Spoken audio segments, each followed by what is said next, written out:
আমি ধর্নায় বসেছি। বিপুল বর্মন দিনের পর দিন আমাকে বিয়ের প্রতিশ্রুতি দিয়ে এবং আমার সাথে শারীরিক সবকিছুই হয়ে গেছে, তারপরেও আমাকে বিয়ে করতে এখন চাইছে না। মেয়েকে দেখতে গিয়ে প্রেমে পড়লেন সরকারি কর্মচারী।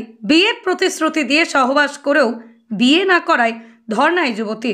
সম্প্রতি ঘটনাটি ঘটেছে দিনহাটার নয়ারহাট গ্রাম পঞ্চায়েতের খামারবক্সি এলাকায়। এই ঘটনায় বেশ আলোড়ন সৃষ্টি হয়েছে এলাকায়।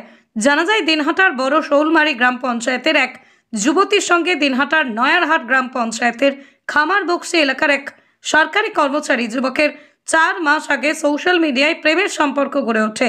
বিয়ের প্রতিশ্রুতি দিয়ে একাধিকবার শারীরিক সম্পর্কও করে।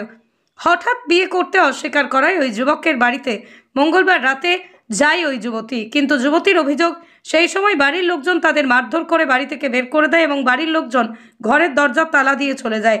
ওই যুবক ও তার বাড়ির লোকজন বাড়িতে না থাকলেও মঙ্গলবার রাত থেকে বিয়ের দাবিতে তার বাড়ির বারান্দায় ধর্নায় বসে রয়েছেন ওই যুবতী। ওই যুবতী বলেন, 6 মাস আগে ছেলে তার পরিবারের লোকজন আমাকে দেখতে যায়। দেখে আসার পর সোশ্যাল মিডিয়ায় সম্পর্ক গড়ে ওঠে। তারপরে 4 মাস ধরে প্রেম, বিয়ের প্রতিশ্রুতি দিয়ে একাধিকবার সহবাস করে, কিন্তু এখন বিয়ে করতে অস্বীকার করছেন। তাই বাধ্য হয়ে ধর্নায় বসেছি। যদিও ওই যুবক ও তার পরিবার বাড়িতে না থাকায় কোনো প্রতিক্রিয়া পাওয়া যায়নি।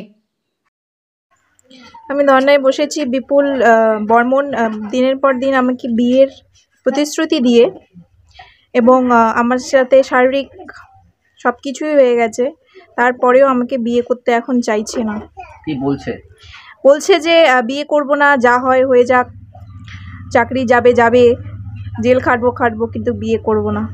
কতদিনের সম্পর্ক? আমাদের 4 মাস। সে কি এখন কোথায়?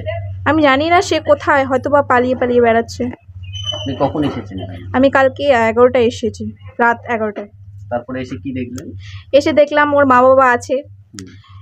আমরা ওর মা বাবাকে ডাকলাম, ওরা আমাদের ঘরে নিয়ে গিয়ে বসালো এবং অফারও করলো, চা খাবেন না সুপারি খাবেন। তারপর আমরা যখন মেন কথাতে গেলাম যে আমরা এখানে আমার বাড়ির লোক যখন গেল যে এখানে মেয়েকে আমরা রাখতে আসছি, তখন ওদের মানে রাগ চরমে উঠে গেল এবং আমাদের গায়ে হাতাহাতি পর্যন্ত শুরু হয়ে গেল। আমাদের ঘাট ধাক্কা দিয়ে বাড়ি থেকে বের করে দিল। ছেলে কি বাড়িতে ছিল না?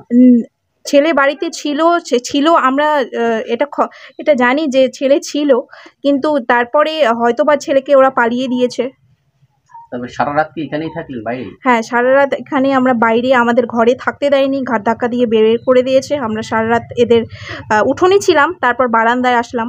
যদি মেনে না নেয় তাহলে কি করবেন? মেনে নেবে না, মেনে না নিলে এখানে ধর্ণা দেব যতক্ষণ পর্যন্ত মেনে নেবে না। কিভাবে সম্পর্ক হলো? কিভাবে হয়েছিল? ফেসবুকের থ্রুতে, সোশ্যাল মিডিয়ায় রিকোয়েস্ট পাঠানো হয়েছিল, ওখান থেকে আদান প্রদান হয়েছিল নাম্বার, দেন কথা স্টার্ট। বলছিলাম, তার আগে তো দেখাশোনা হয়েছিল তোমাদের পারিবারিক? হ্যাঁ, দেখাশোনা হয়েছিল, মা বাবা দেখতে গেছিল। তারপরে কি এই সোশ্যাল মিডিয়া? তারপর সোশ্যাল মিডিয়া। আচ্ছা, ঠিক। আপনার বাইক কেনার স্বপ্ন এবার হবে পূরণ, কারণ আমান হোন্ডা নিয়ে এসেছে একেবারে স্বল্প ডাউন পেমেন্টে বাইক বা স্কুটার কেনার সুবর্ণ সুযোগ। বিনা অ্যাকাউন্ট, লো সিভিল, ন্যূনতম ডকুমেন্টে আজই নিয়ে যান স্বপ্নের বাইক আপনার বাড়িতে। অতিরিক্ত ছাড় পেতে আজই যোগাযোগ করুন বামনহাট আমান হোন্ডা শোরুমে। শর্তাবলী প্রযোজ্য। যোগাযোগ করুন 9002805414।